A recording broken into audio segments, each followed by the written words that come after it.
and welcome to my channel. So this video is going to be treading into the realm of folk legend and whether or not the Welsh folk hero Jack of Kent was actually Owain Glyndwr, the last native born Welshman to hold the title of Prince of Wales. But first, who is Jack of Kent?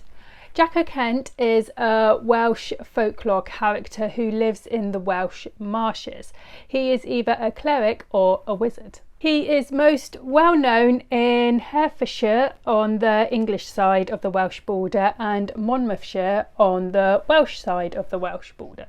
And in his stories he would often beat the devil in bets and games. In one tale, Jack would make a deal with the devil so that his crops would prosper. Jack would plant the crops and then the devil would make sure that the sun and rain were just right so that the crops would grow. The devil's payment was for half of the crop. So Jack asked the devil what part of the crop he would like. The tops, which is the stuff above the soil, or the butts, which is the stuff below the soil. The devil thought that Jack would be planting wheat, so of course he picked the tops. But Jack didn't plant wheat, he planted turnips which grow underneath the ground, so when the devil picked tops, all he got was the leaves. The next year the devil thought that Jack was going to plant turnips again, so this time he picked the butts,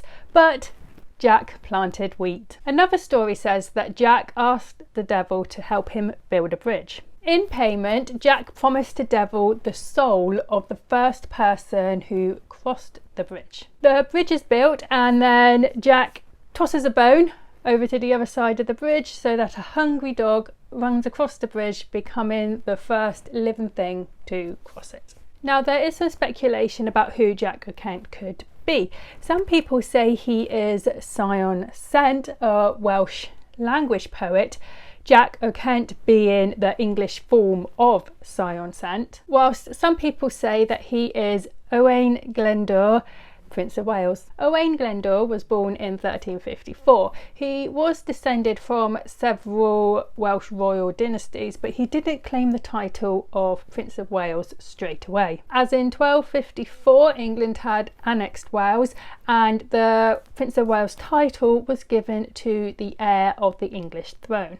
But in 1400, Owain had a dispute with a neighbouring English lord, Baron Grey de Ruthyn. The dispute was over land which was settled in Owain's favour, but then the third Baron Grey de Ruthyn overturned this verdict. There is another story which says that the Baron withheld a royal summons from Owain, which said for Owain to join King Henry IV's Scottish campaign in August 1400. Owain was obliged to provide troops for the king, but because he didn't receive this royal summons, he obviously didn't send any troops, and so King Henry was displeased with him. The result of this dispute was Owain claiming the title of Prince of Wales and leading a revolt against the English. The revolt lasted 15 years.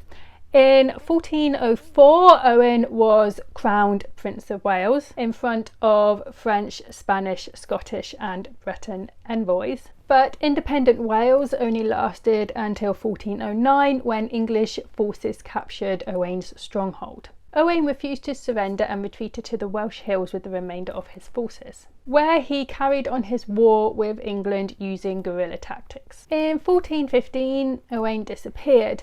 Now, one of his supporters, Adam of Usk, said that Owain had died of natural causes and that he is apparently buried in the church of St Mael and Suren in Corwen. But some people think that Owain hadn't died and that he had actually taken on another identity. Alex Gibbon, in his book The Mystery of Jack of Kent and the Fate of Owain Glyndwr, argues that Owain took on the identity of Sion Cent, also known as Jack of Kent, the family chaplain of the Scudamore family in Herefordshire. In his book, he points out similarities between Owain and Sion Cent, like their age, their appearance, their character and their education. Both Jack and Owain were said to be wizards. It was said that Owain could talk to the birds and that they had both made deals with the devil. They also both had links to their Franciscan friars. Sion Cent was part of the Franciscan order, where Owen was said to support the Franciscans. It is said that Owen's last year was spent living with his daughter Alice, disguised as an aging Franciscan friar and family tutor. So was Jack O'Kent really Owen Glendour, the last native Prince of Wales, a rebel fighting to end English rule over his country? We may never know. Jack O'Kent is more likely a mesh of lots of different people, much like Robin Hood. So I hope you enjoyed this video. If you did, like and subscribe, and I'll see you next time. Bye!